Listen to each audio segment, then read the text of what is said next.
শিমলিপাড়া দত্তবাড়ির ছেলে যে আদতে বিশ্ব সংসারের তা কে না জানত। বিশ্ব সংসার বলতে যে বিস্তারিত বসুন্ধরার ছবি ভাসে, নরেন্দ্রনাথ তার বিপরীতে হেঁটেছেন।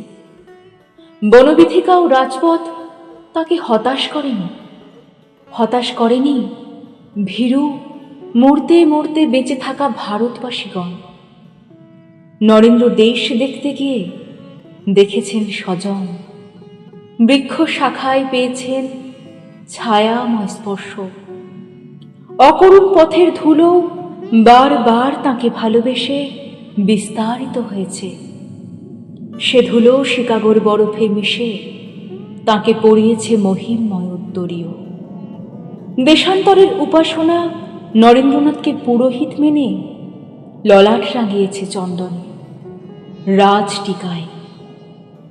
অমরনাথ থেকে মায়াবতী, কন্যাকুমারী থেকে বেলুর প্রণাম জানিয়েছে তাকে। অন্ধকার দিনে তার মন্ত্রে আজও লড়াইয়ের নামে দুরন্ত ছেলেমেয়ের দল মাথার পাশে রাখে ছিন্ন বস্ত্র, শানিত তরোয়াল এবং দেশপ্রেমের জাগ্রত ইস্তাহার। তারপর সন্ধে নামলে গঙ্গার পাড়ে এসে দাঁড়ান নরেন্দ্র, আর মহাসাগর এসে দাঁড়ায় তাঁর সহচর হয়ে। রাত নামার অমোঘ নিয়ম তিনি অস্বীকার করেন এবং মৃত্যু মিথ্যে হয়ে যায়।